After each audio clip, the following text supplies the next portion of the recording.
in Texas, and how the semigroups are a good tool to understand fractional operators and to explain the thin obstacle problem or the Signorini problem. And okay. So let's start with the Signorini problem. So we are in a Rn in the upper hat space. So this is a Rn, and then the positive y axis. And then in the Signorini problem, you have an obstacle, phi of x, right, that lives on a Rn, and you take an elastic membrane, right, and you lower it down. So if you push it down, this is the configuration you get, right? So the u of xy is the height of the membrane at the point xy. And then you ask for the membrane to be 0 at infinity, okay? So the first thing we see is that the membrane is above the obstacle phi at the trace, right? And then, okay, it's a membrane which is in equilibrium. So at each point of the membrane, it averages itself. So you have a mean value property there. So the membrane is a harmonic function, okay, in the upper hat space. Also, you see that the membrane where it touches the obstacle is pushing down because it tries to average to get into equilibrium. So the normal derivative of u at the trace is negative, right, in the coincident set. And of course, outside, you see this picture, right? Outside the coincident set, the membrane is in equilibrium. So the normal derivative is 0 there, all right? So this is the equivalent formulation of the Signorini problem, which is the thin obstacle problem, okay? So this is the problem here. Harmonic function in the upper hat space above the obstacle and the conditions in the normal derivative. Where is the Signorini condition? Well, in here, right? This is the normal derivative. Yeah. No, I mean, if you have a body touching at rest. Is there a nonlinear condition, the u times the normal derivative? Well, where u touches phi, right? So phi is 0. If u touches phi, it's negative. If u doesn't touch it, this. Yeah. So, okay. Yes. One thing I didn't say. This picture is idealistic, right? Because if you are in a line and you are in the upper hat space in dimension 2, the membrane at infinity cannot be 0 because the logarithm, which is the fundamental solution of the Laplacian in 2 dimensions, is a barrier from below. Okay. Anyway, you think in Rn and bigger than or equal than 2 for this picture. Okay. So let's see how the semigroups appear here. Okay. So I'm looking at a harmonic function, right? And let's call the trace f of x. So the solution of that is the Poisson semigroup generated by the Laplacian, which is nothing but convolution of f with the Poisson kernel. Okay. So you see the notation is very convenient because if you take 2 derivatives here with respect to y, Laplacian post down, minus Laplacian here. So the equation is satisfied. Of course, e to the 0 is negative formally, right? So the notation is very good. So what if I take just one derivative with respect to y, so just one half Laplacian post down, and then at the trace, you get that. So in the Signorini problem, you can replace the normal derivative at the trace with the Laplacian to the 1 half, okay? So you end up with an obstacle problem for the fractional Laplacian, okay? So we did all of this with the Laplacian in x, okay, in the variable x. So what if I replace the Laplacian in x by another operator? So I'm going to replace the minus Laplacian by a positive operator L. If I do that, I replace the minus Laplacian by a positive operator L in a domain. Now I'm looking at this equation. And for this equation, the solution, again, is the Poisson semigroup generated by that operator. So if I take just one derivative with respect to y, I get the power 1/2. So I end up with a Signorini problem, with an obstacle problem for a fractional power of a different operator. For instance, you can think of the Dirichlet Laplacian, right? When you take your membrane and you make it 0 at the boundary of some domain omega, right? Or you can think in the periodic boundary conditions. So you require the membrane to have periodic boundary condition or Neumann boundary condition, or even to be non-homogeneous to have coefficients. Okay. So, all right. So what I said is that the Signorini problem or the thin obstacle problem. So you put it on domains with different operators and different boundary conditions. You end up with an obstacle problem for a fractional operator. Okay, and of course you have u bigger than phi in the domain, the fractional operator being 0 in the non-coincident set, non-negative in the coincident set, and with boundary conditions. So you require the u to be in the domain of the operator, so the operator L already encodes the boundary conditions. Okay, so this is the problem we are looking with Luis, and then so the first question we have is, okay, what are these fractional operators? How to define them? And if we can find a pointwise formula for this. And then, of course, what we do is to study the regularity of solutions for this obstacle problem. But first, we need to understand what happens to the linear problem. I mean, once I define this operator, what are the regularity properties here? So by regularity properties, I mean Harnack inequality or Schauder estimates. Okay. So I'm going to focus today on this first question, pointwise formula, and then in this second question, what happens for the linear problem. Okay. And what are the ideas and the techniques we are using here? And again, the semigroups will appear again. Well, the idea of looking at the membrane as a Signorini problem comes again. Okay. So the first question is how to define the fractional operators. And the tool we are using is what I call the Hit semigroup language, something that I did in my thesis in 2010 in Madrid, in Autónoma de Madrid, under the direction of Torrea, José Luis Torrea. So the idea here is to use the Hit semigroup generated by the operator to describe the operator, the fractional operators. So you call e to the minus TL of u the Hit semigroup. So you have as initial data your u, and you solve the Hit equation. Okay, and of course the operator L has encoded the boundary conditions: Dirichlet, Neumann, periodic, right? So using the solution of the Hit equation for the operator L, you can write down the fractional power of L in this way. So you take your Hit semigroup, you subtract your u, you integrate in time with respect to this weight, and you have this normalizing constant. Let me quickly ask you, so L has variable coefficients? It can have variable coefficients. What regularity do you impose? Well, this is what I'm gonna, yeah. I mean, in principle, you can define this in a very abstract way. If L is a positive operator, you can solve this by the spectral theorem. And this is a very general formula. And now I'm going to put some examples to see how it works. Elliptic second order, or what Yeah, you can put, yeah. I mean, in principle, there are elliptic second order positive. But you can also extend these ideas to operators having, I don't know, a complex spectrum, or even for the third derivative, you can do it. Yeah, you can go beyond, yeah. But here one may think that just positive operators where the spectral theorem can be applied. Okay, so this formula here is, well, it's nothing but looking at this formula with the gamma function. You have a positive number lambda, and you want to write the power s of lambda for s between 0 and 1. You have this formula. So formally, what you do, you replace lambda by L, right? And the 1 by the identity. Okay? So let's see first, how does this work? I mean, right here, the operator, first operator, is going to be the Laplacian on Rn. Okay, so let's see how this formula works in that case. So for the Laplacian, of course, you have the multiplier psi squared. So the Hit semigroup is e to the minus t psi squared.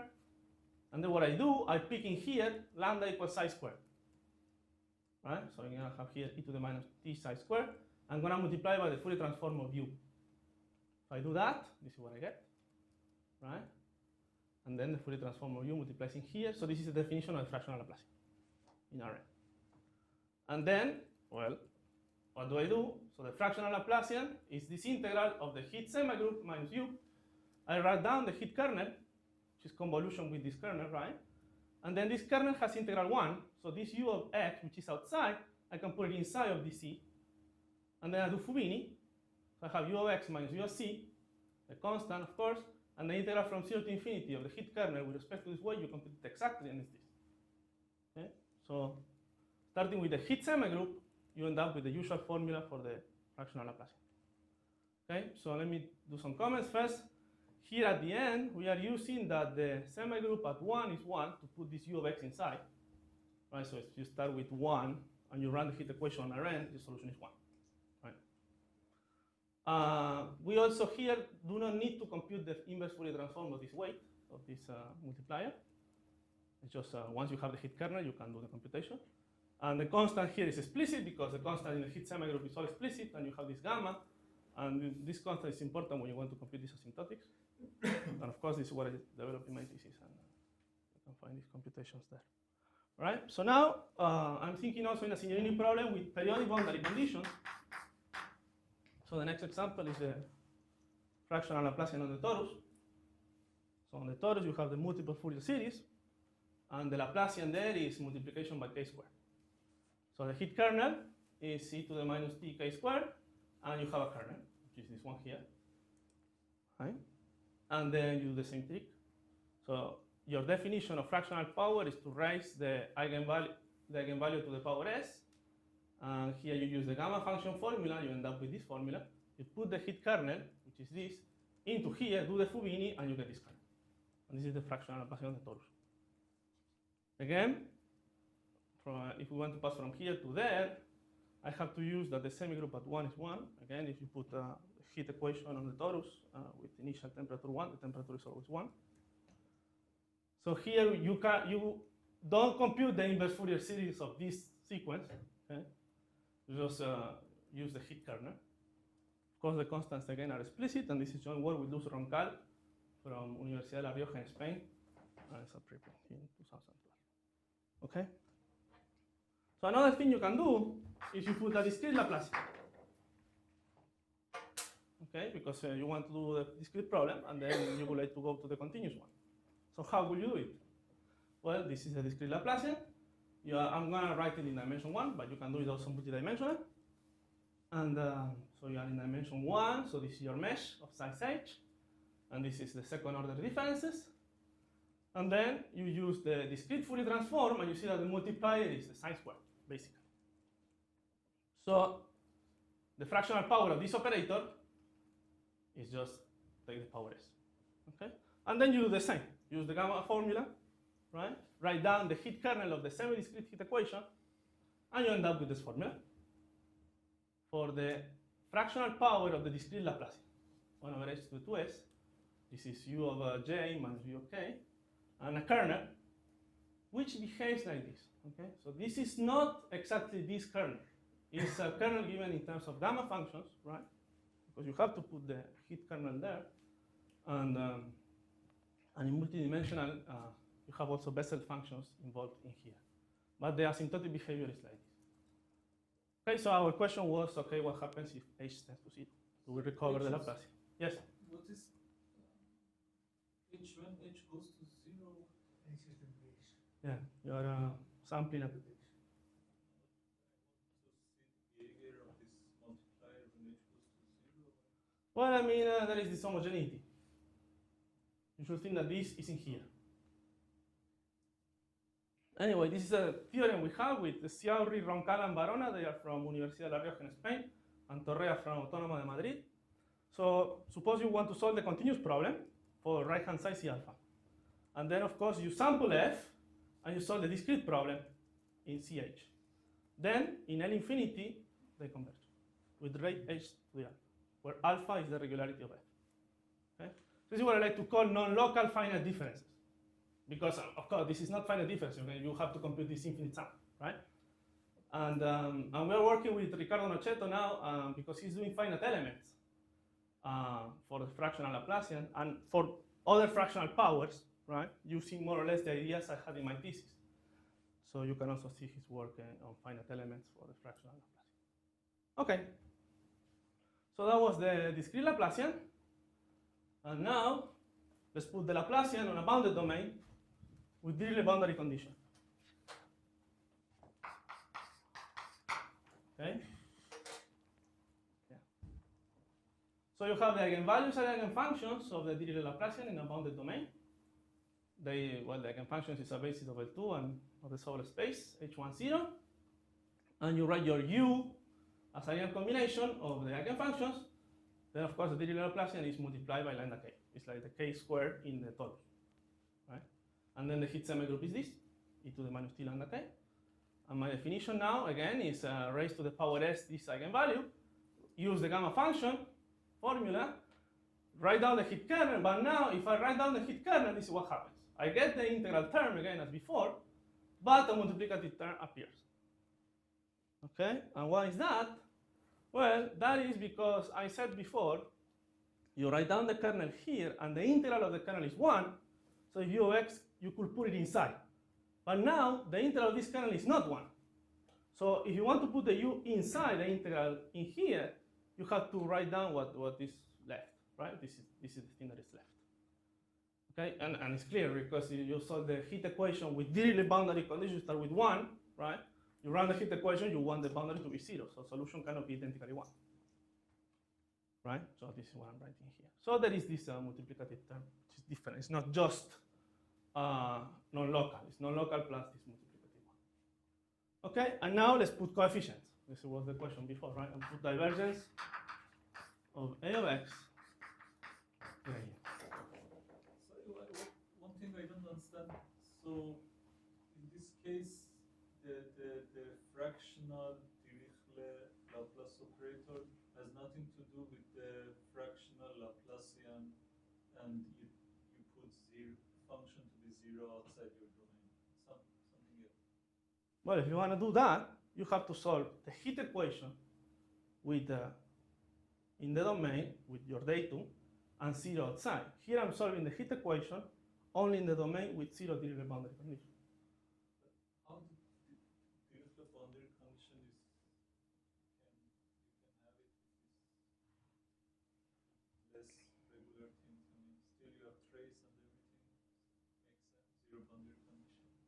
Well, I mean, here you are in the Sobolev space. I don't understand your question. Yeah. Oh, the kernel change, I mean, the intrinsic space for this operator is different. This one. Yes, I mean, the energy part is different. Yeah, this is going to be like an HS. Yeah. So let's put coefficients. So I have a divergence form operator in an open and bounded domain. This is the boundary condition. Bounded measurable coefficients. So we start with that. Of course, symmetric to be positive and symmetric, right? And of course, we understand the operator in the weak sense, right? You cannot understand this operator pointwise because you cannot take the derivative of A. So this is how you understand your LU equals F. And then, of course, you have eigenvalues and eigenvectors, eigenfunctions, and you define, again, analogously, the fractional power in this way, in this sense, in the weak sense, right? You test against a V and you multiply by the Fourier coefficients there. Okay? So again, you pick the heat kernel, and this is the first theorem with Caffarelli. We have a pointwise formula for this operator. So you have the integral part, now written as an energy, plus the multiplicative part, because again, here the heat semigroup at 1 is not 1. And you can prove that in the interior, the kernel behaves like this, has this singularity, n plus 2s, this kernel here. And then we can prove also a kind of Liebman-Stampankian-Weinberger result, saying that once you fix the ellipticity constant, all the operators that have ellipticity constant in between have fundamental solution comparable to this one in the interior. Okay? So for here, you just need bounded measurable. Sorry, what is your space HS0? HS0 is the one that makes this integral to be complete with this kernel. But 0, how you interpret the 0, the HS0? Well, with the same infinity with compact support, and you take the enclosure. So if, okay. I mean, it's just this. Okay. All right. So we have this non-local operator, right, in here. And of course, we all know, well, some of us probably know, the Caffarelli-Silvestro extension problem, right? That you can localize the fractional Laplacian. So you can also do this for all these operators, right? And let's quickly review the Caffarelli-Silvestre. So you start with the function on Rn, u, and you extend it solving this degenerate elliptic equation, and then you take the normal derivative of the derivative of u with respect to y and multiply by this way, and you go down, and you get this fractional Laplacian, right? Well, this is reminiscent to the Signorini problem again, right? To the thin obstacle problem. So in fact, they were studying the obstacle problem for this operator using this extension, right? So you can do the same for this operator here, for instance, right? You want to describe the fractional power using an extension problem. So you start with your u, you go up, but now you put coefficients, and the matrix A, capital A, is just your original matrix A, 0, 0, and 1. Okay? This is what the matrix you have to put there. So so it doesn't depend on y, then you take the same normal derivative and then you end up with a fractional operator. This is again my thesis and was published with Torrea here. Okay? So for example, you can do Harnack inequality for all these operators if you want, right? Because you use the extension, right? Okay, so this is the extension problem for the Caffarelli-Silvestre again, now written in non-divergence form. And as I said, well, if you look at here, this Laplacian is just replaced by my operator L. And the same condition holds. Constant is the same, independent of dimension. Just depends on S. And of course, here the proof, you can do it by Fourier transform. In here, well, you cannot, because you don't have the Fourier transform, you have boundary conditions and all these things. So what we use, again, the semigroup. We end up with an explicit formula for U, where you can write down the heat semigroup of U and then multiply by this way, integrate, and you get the explicit formula for the solution of the extension, given any L. In fact, if you put here the heat kernel, the classical one, and use the Fubinis, then you end up with the formula they have there, the Poisson formula for the solution. Okay? So there is, of course, there is the divergence form description of the extension problem and the non-divergence, if you want. Okay, so with this extension, we can prove some regularity estimates. So let's recall just what happens for fractional Laplacian. If f is C alpha, the solution U is C alpha plus 2s.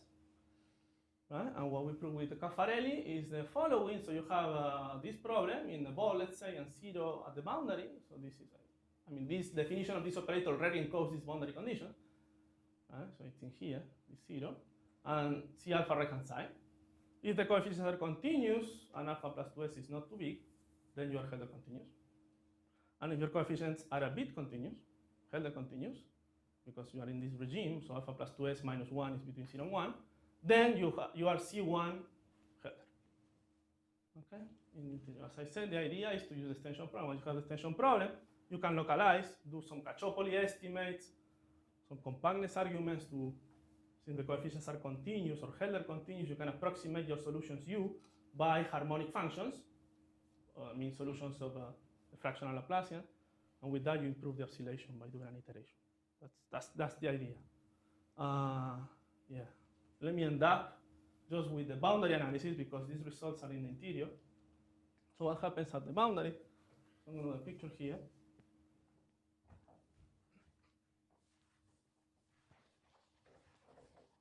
Well, we need to understand what happens at the boundary because if we are studying the Signorini problem in a bounded domain, we want to understand the global regularity, right? So let's put in one dimension, right? And suppose in one dimension your datum f is 0 at the origin, right? And then of course you can do a reflection here, and then your function is globally defined, is C alpha, and your solution U. This is what I wrote here. Let me see. Yes. So you want to solve the fractional Laplacian in the half line with right-hand side f, and your function has to be 0 at 0. If at the origin your f is 0, then you perform another reflection, and you solve globally this. F odd is globally C alpha, so you can use just the C alpha regularity estimate for the fractional Laplacian in the whole space to get C alpha plus 2s up to the boundary. Okay? So here is C alpha plus 2s up to the boundary. Okay? Because this is the Dirichlet Laplacian in the half space. Okay? It's not the restriction of the fractional Laplacian. No, okay, what happens if f is not 0, so it starts from here? If you perform the other reflection, you are like that, you are just bounded, right?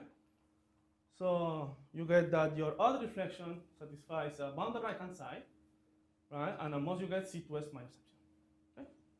So if you want to study the general problem, what you say, okay, I'm in here, what I'm going to do, I'm going to subtract the solution. So if this is 1, I'm going to subtract the solution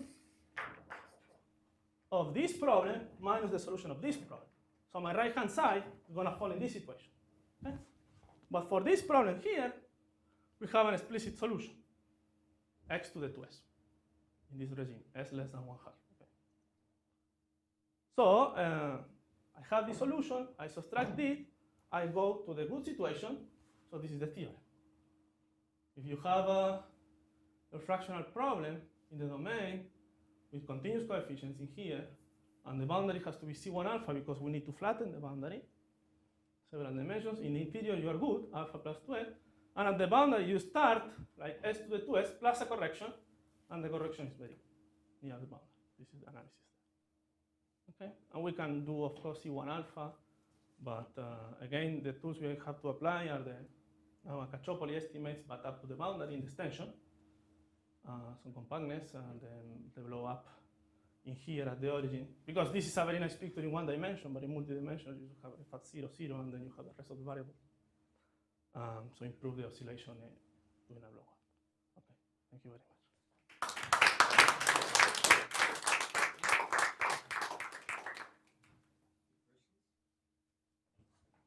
Can you do the Neumann problem? Yes, yes, you can also study the Neumann, yes, yes. And in fact there, the semigroup at 1 is 1. So you have a formula, I don't know, like this. I mean, again, you are here in your domain, and then you have a kernel in there, and this is just that. I mean, there is no multiplicative term. Yes. Yes, in fact, we are studying with Bruno Bolzone from Naples, we are studying the Neumann problem. 1/2 of u, let's say here plus or minus, I don't remember, u equals u to the p. So you can also do semilinear problems in domains. So this comes from Keller-Siegel, a kind of non-local Keller-Siegel model. Yeah. Also, you can do radial if you want. Do you have regularity for this? For this 1/2, yes, yes. Yeah, because you use again the hit kernel. Yeah. So then you can do whole full regularity theory here for using the hit kernel. And also you showed this C1 alpha regularity. Can you go higher? Well, you need more in the coefficients then. Yes. Yeah. You can do. Yeah. In fact, let me see. In here, so if you go above 2, right? You need here to put C1 alpha plus 2s minus 1.